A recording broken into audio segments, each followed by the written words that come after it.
You see, the reason you want to be better is the reason why you aren't. We aren't better because we want to be. Because the road to hell is paved with good intentions.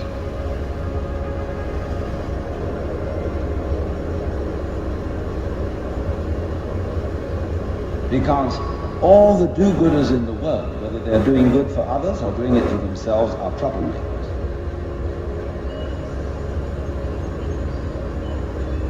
We white Anglo-Saxon Protestants, British, German, American,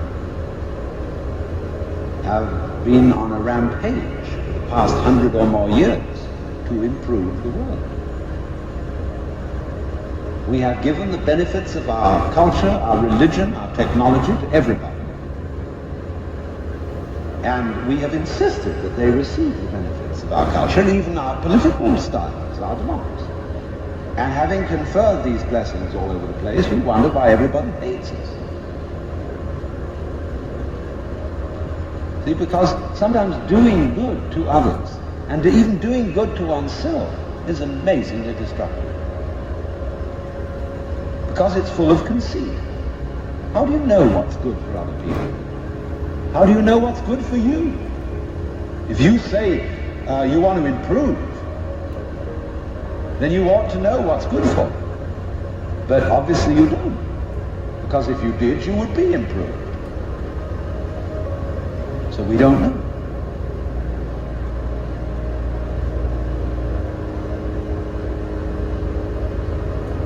When we interfere with the processes of nature and breed efficient plants and efficient animals, there's always some way in which we have to pay for it. And I can well see that eugenically produced human beings might be dreadful. We could have a plague of virtuous people. You realize that? Any animal considered in itself is virtuous, does its thing, but in crowds they're awful. Don't please breed us down to a few excellent types. Excellent for what? We never know how circumstances are going to change. And how our need for different kinds of people changes.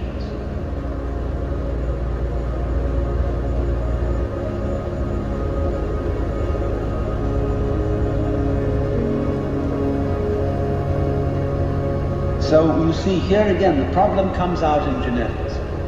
We do not really know how to interfere with the way the world is. The way the world actually is an enormously complex, interrelated organism. The same problem arises in medicine because the body is a very complexly interrelated organism. See, we always look at the human being, medically, in bits and pieces. They each see the human being from their point of view. There are a few generalists, but they realize the human body is so complicated that no one mind can understand it. And furthermore, supposing we do succeed in healing all these people of their diseases, what do we then do about the population problem? I mean, we've stopped cholera, the black bubonic plague, we're getting the better of tuberculosis, we may fix cancer and heart disease. Then what will people die of? Well, they'll just go on living. There'll be enormous quantities of it. Then we have to fix this birth thing. Pills for everybody. We don't know. And what seems a good thing today, or yesterday, like DDT, turns out tomorrow to have been a disaster. So therefore, beware of virtue.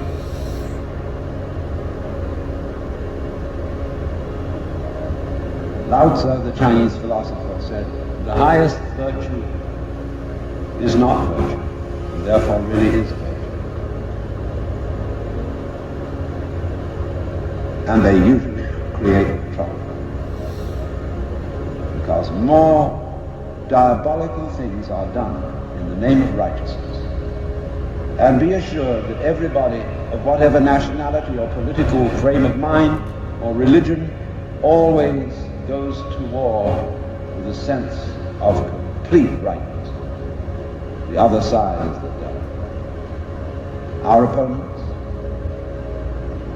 whether in China, Russia, or Vietnam, have the same feeling of righteousness about what they're doing as we have on our side.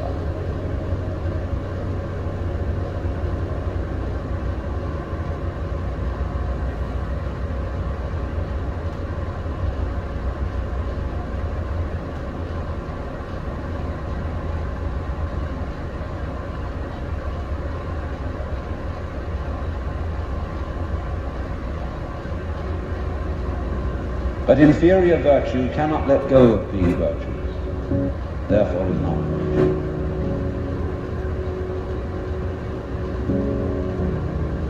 Translated in more of a periphrastic way, the highest virtue is not conscious of itself as virtue, therefore it really is virtue. Lower virtue is so self-conscious that it's not virtue. In other words, when you breathe, you don't congratulate yourself on being virtuous. But breathing is a great virtue. It's living.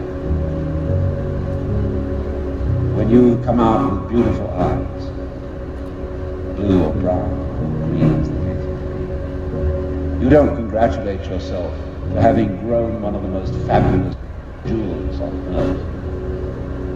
So it's just eyes. You don't count it a virtue to see, to entertain the miracles of color and form, and so on. But that's real virtue. Virtue, in the sense, the old sense of the word, as strength, is when we talk about the healing virtue of a plant. That's real virtue. But the other virtues are stuck on. They are ersatz. They are imitation virtues. Because, as Confucius said, the goody-goodies are the thieves of virtue, which is the form of our own proverb. The road to hell is paved with